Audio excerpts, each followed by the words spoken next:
Mes amis, bien le bonjour. Il y a du nouveau dans l'histoire du crash de l'hélicoptère près de New York sur l'Hudson.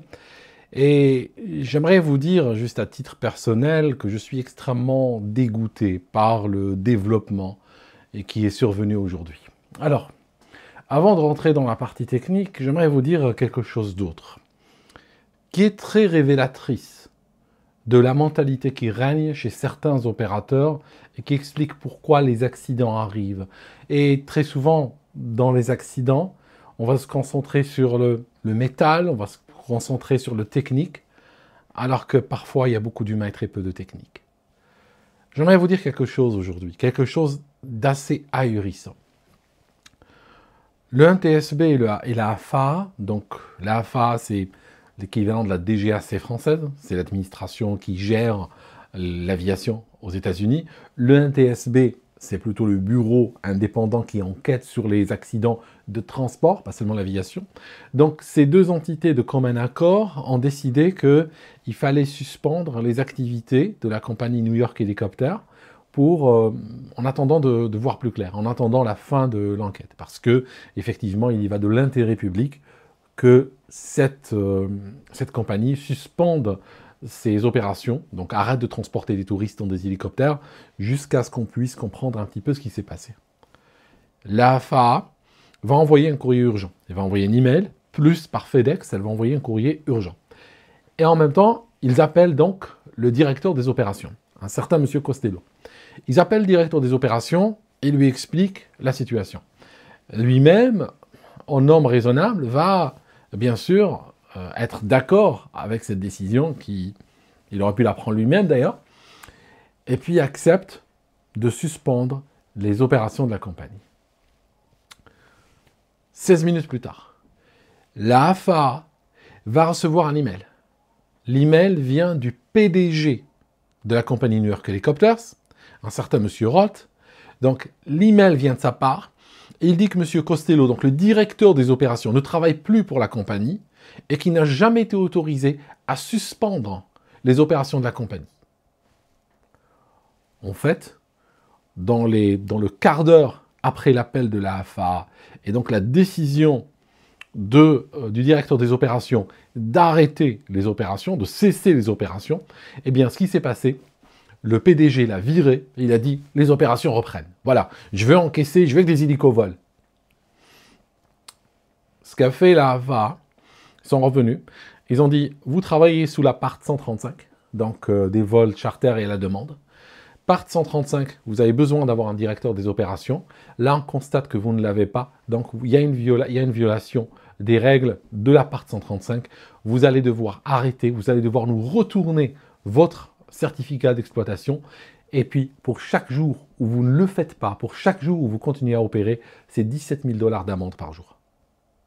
16 minutes après l'envoi du courriel susmentionné, M. Michael Roth, le président directeur général de New York Helicopters, a communiqué par courriel à la FAA ce qui suit. M. Roth n'a pas autorisé la cessation des activités de New York Helicopters, et M. Costello, qui a envoyé la communication susmentionnée, n'est plus un employé de la compagnie.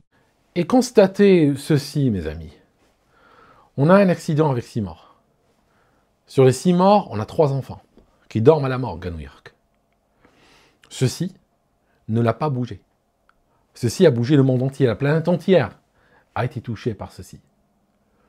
Sauf que le management de la compagnie, non, ça ne les touche pas. Alors que c'est leur hélicoptère, c'est leur pilote, c'est leur compagnie qui est au centre de ce drame. Eh bien non. Par contre, ce qui les touche, c'est les 17 000 $ par jour.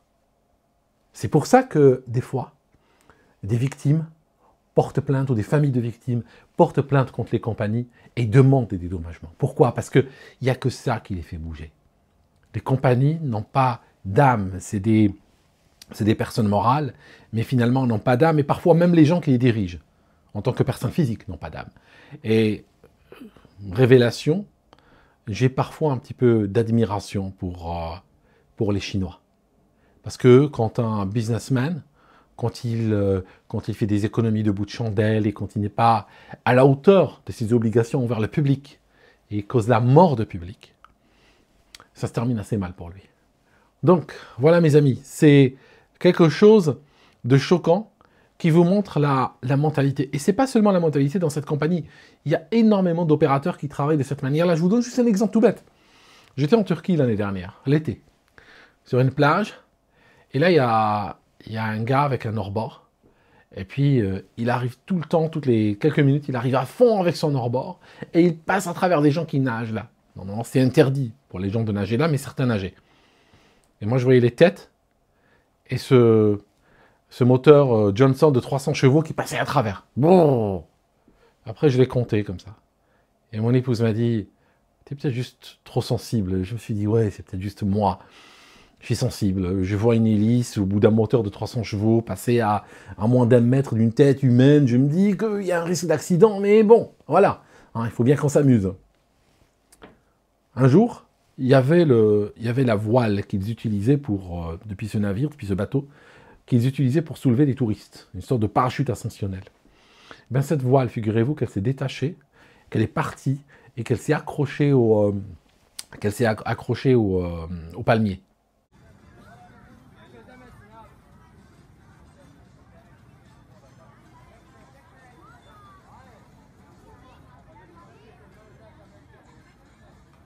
Et ils sont tous venus courir pour l'enlever. Hein.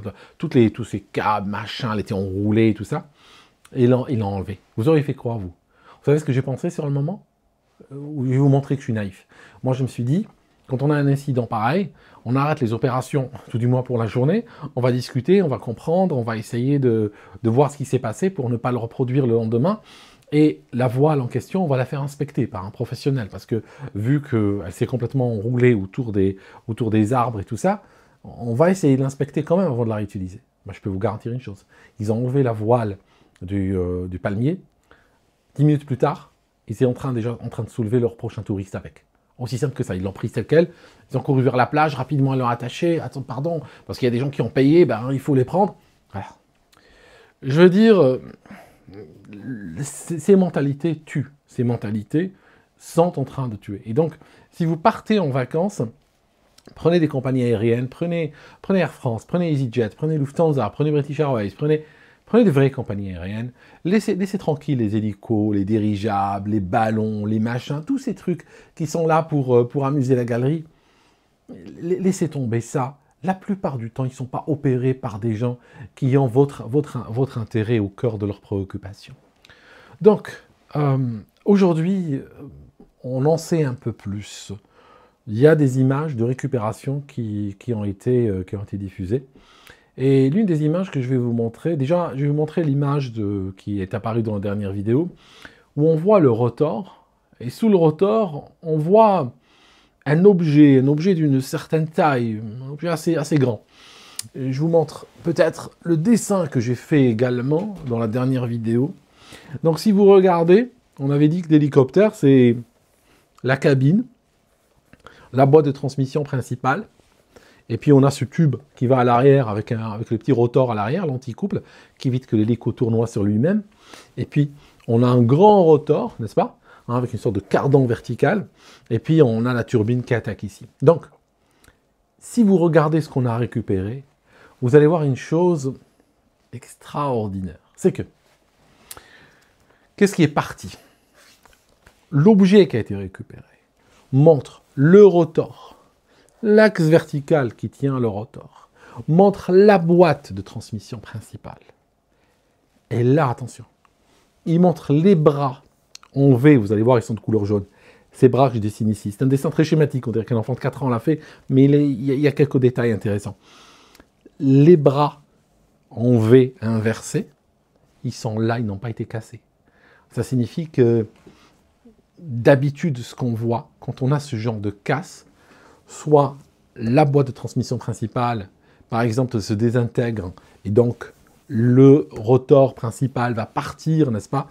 Ou bien elle se désolidarise ici, n'est-ce pas? Il y a eu des cas où les bras, les bielles ou les bielles de force qui sont là, elles peuvent se casser, et dans ce cas-là, elles se séparent. La réalité, c'est que ces bielles ne se sont pas cassées. Donc, qu'est-ce qu'on a? Les bielles ne sont pas cassées. Elles ont au contraire entraîné avec elles surtout cette partie-là qui sert de plancher, si vous voulez, qui sert de plancher mécanique. Ça signifie la partie-là qui sert de plancher. En réalité, quand on est assis dans l'hélico, c'est plutôt le plafond. Mais en fait, par rapport à tout cet équipement mécanique, c'est un plancher. Ça signifie, on a la turbine qui est vissée dessus, on a ces bras, n'est-ce pas, qui vont accrocher la boîte de transmission principale à la cabine et tout ça qui permettent de soulever la cabine. Eh bien, ce qu'on voit, c'est qu'une bonne partie de ce plancher-là est déchiré, arraché, et il est parti là-dedans. Il est parti avec. Donc, c'est ce qui a été sorti de l'eau. Et c'est extrêmement inusuel. Inusuel de voir le plancher, une partie du plancher qui est venue avec tout ça.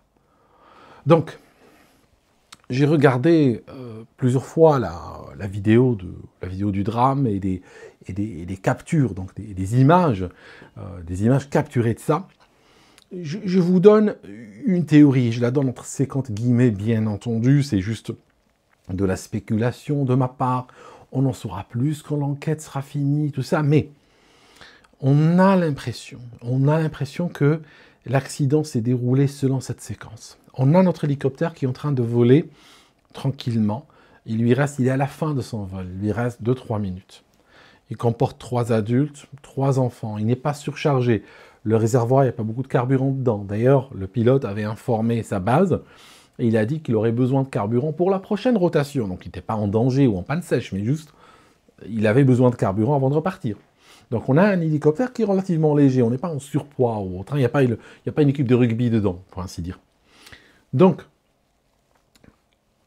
on a un hélicoptère qui opère où?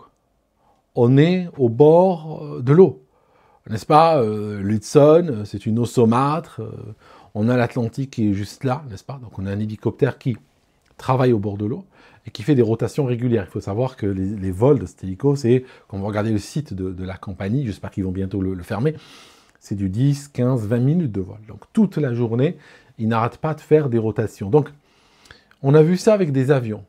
On a vu des situations, des fois, de corrosion. Des corrosions. On a vu aussi, des fois, des situations de réparation mal effectuées. Ça signifie que, des fois, tu peux avoir un hélico ou un avion aussi, avec un historique. Ça signifie, anciennement, il a été tapé, il y a eu quelque chose. Il y a eu quelque chose durant le transport, où il a un jour semi-craché ou autre. Et on va le récupérer. Donc, on va rifter, on va bricoler comme on peut, et avoir un appareil qui est joli, qui est peint, qui est sympa et qui repart. Le problème, c'est que ces réparations sont très connues pour être généralement plus fragiles qu'on le croit. Et sur la durée, surtout quand il y a de la corrosion, surtout quand on est au bord de l'eau, ça peut causer des soucis. Donc là, je suis en train de chercher dans l'historique du Bell.